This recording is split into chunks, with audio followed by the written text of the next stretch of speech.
Canada has formally announced support for Iran against the United States, delivering one of the most dramatic shocks to the Western alliance structure in modern history. Prime Minister Mark Carney stepped before Parliament and declared that recent U.S. military actions against Iran were not valid under international law, and that Canada would provide defensive weapon systems and structured financial assistance to Tehran. In a single statement, Ottawa shifted the geopolitical landscape, placing President Donald Trump under extraordinary political, diplomatic, and economic pressure. Carney's announcement was direct and unapologetic. Canada, he said, would supply advanced radar systems, anti-drone platforms, electronic defense infrastructure, and cyber defense technology designed to protect Iranian civilian and critical infrastructure from further attacks. In addition, Ottawa would extend a multi-billion-dollar stabilization package structured as financial aid aimed at reconstruction and humanitarian resilience. The message was clear: Canada would not stand silent in the face of what it viewed as unilateral escalation. Before we break down how this unprecedented move is reshaping global alliances, shaking markets, dividing NATO, and placing President Trump in one of the most difficult positions of his presidency, make sure you hit that like button and subscribe to the channel. These deep geopolitical breakdowns explore how power shifts at the highest levels can redefine the global order, and you won't want to miss what happens next in this unfolding scenario. The reaction from Washington was immediate and intense.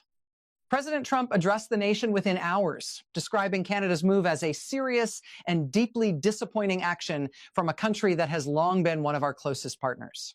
Behind the scenes, emergency meetings were convened in the White House Situation Room.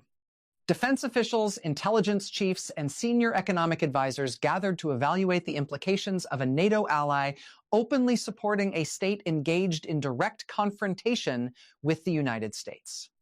At the Pentagon, military planners assessed how Canadian defensive systems could alter operational dynamics in the region. Even though Ottawa framed the equipment as purely defensive, advanced radar and anti-drone systems could complicate air operations, electronic warfare planning, and surveillance missions. The strategic ambiguity created new uncertainty. Defensive support in this context had consequences that extended well beyond humanitarian framing. Inside Congress, pressure mounted rapidly. Lawmakers demanded clarity. Some called for economic countermeasures against Canada. Others warned that retaliatory action could fracture North American stability at a time when unity was critical. Bipartisan hearings were proposed to examine the legal and security implications of Canada's decision. Meanwhile, NATO headquarters entered crisis mode. Emergency consultations were triggered under alliance procedures. The foundation of NATO relies on cohesion and shared strategic direction. Canada's divergence created an unprecedented fault line. European allies were suddenly forced into a delicate balancing act: publicly defend alliance unity while privately confronting the reality of open disagreement between two cornerstone members. Several European leaders issued cautious statements emphasizing restraint and dialogue. Privately, divisions emerged. Some governments quietly sympathized with Canada's emphasis on international law and proportionality. Others feared that visible cracks in NATO could embolden rival powers and weaken deterrence globally. Financial markets reacted with volatility. The Canadian dollar fluctuated sharply as investors weighed potential U.S. trade retaliation. U.S. defense stocks surged on expectations of prolonged instability. Oil prices climbed amid speculation that diplomatic fractures could spill into broader regional disruption. The economic stakes were enormous. The United States and Canada share one of the largest bilateral trade relationships in the world. Cross-border supply chains in automotive manufacturing, agriculture, energy, and technology are deeply integrated.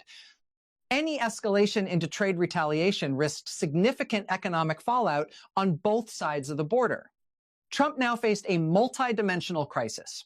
Domestically, critics argued that his foreign policy approach had alienated close allies. Supporters demanded strength, insisting that failure to respond decisively would undermine American credibility. The political landscape became increasingly polarized. At the same time, Mark Carney stood firm.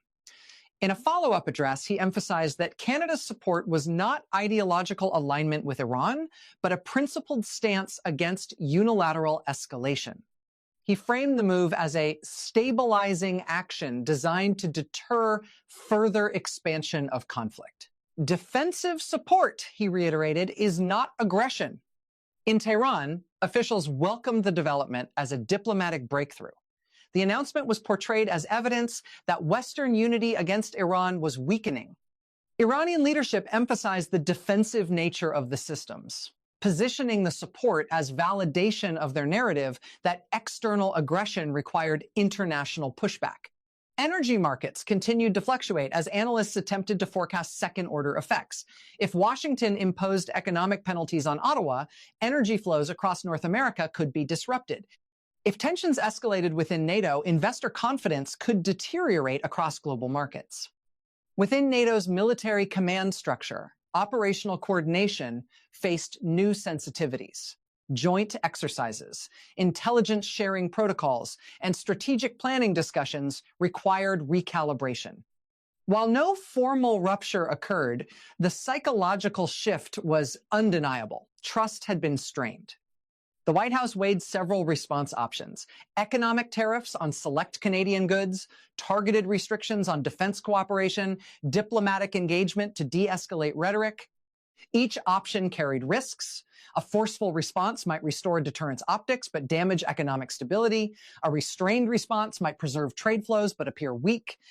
Trump's advisors debated intensely. Hardline voices argued that allowing a NATO member to materially assist an opposing state would set a dangerous precedent. Moderates warned that pushing Canada too far could drive further divergence and encourage other allies to question U.S. leadership. Public opinion surveys reflected growing division. In Canada, supporters praised Carney's independence. Critics warned of jeopardizing the country's most important alliance. In the United States, voters split along partisan lines regarding how aggressively to respond. The economic dimension deepened. Analysts warned that even symbolic tariffs could disrupt billions in annual trade. Supply chains already strained by global uncertainty could face new bottlenecks. Financial institutions adjusted risk models to account for prolonged diplomatic tension. Meanwhile, European capitals intensified quiet diplomacy. Back-channel conversations sought to prevent public escalation. Leaders emphasized that preserving alliance cohesion required dialogue rather than confrontation. China and other major powers observed closely. Strategic analysts in Beijing and Moscow evaluated whether NATO fragmentation presented opportunities in other theaters. The optics of allied disagreement reverberated far beyond the immediate crisis. Trump's political calculus grew more complex. With elections approaching, opponents framed the situation as evidence of declining American influence. Supporters emphasized the need to project unwavering strength. Carney's gamble was equally high stakes. By stepping into the conflict narrative, Canada elevated its global profile but exposed itself to potential economic retaliation. The decision redefined Canada's strategic identity from quiet ally to assertive actor. Energy traders continued to monitor developments. If alliance tensions triggered additional instability in shipping lanes or regional operations, oil and gas prices could surge further. The interconnectedness of geopolitics and markets became starkly visible. Within the Pentagon, scenario planning expanded. Contingencies accounted for potential Iranian deployment of Canadian-supplied defensive systems. Operational strategies adjusted accordingly. Diplomats on both sides recognized the gravity of the moment. North American security architecture had been built over decades of trust and cooperation. Allowing a policy disagreement to escalate into structural rupture would carry long-term consequences. As days passed, rhetoric moderated slightly. Trump emphasized that dialogue remained possible. Carney reiterated Canada's commitment to alliance frameworks while defending its independent stance. Behind closed doors, emergency diplomatic channels continued to operate. Senior officials from both governments held quiet discussions aimed at preventing a full breakdown in relations. Trade negotiators, military officers, and intelligence leaders worked simultaneously to ensure that tensions did not spiral beyond control. Yet uncertainty continued to dominate global headlines. Analysts debated whether this crisis represented a temporary dispute or the beginning of a deeper realignment within Western alliances. The core tension remained unresolved. Can an alliance withstand fundamental disagreement over war? This unfolding scenario reveals how quickly global power structures can shift when close partners diverge on critical issues. It underscores the fragility of consensus and the high stakes of leadership decisions during crisis. For President Trump, the pressure is immense, political, economic, and strategic. For Prime Minister Carney, the risks are equally profound. The world watches as two longtime allies navigate one of the most dramatic divergences in modern history. The outcome will determine not only the trajectory of their relationship, but the resilience of alliance systems across the globe.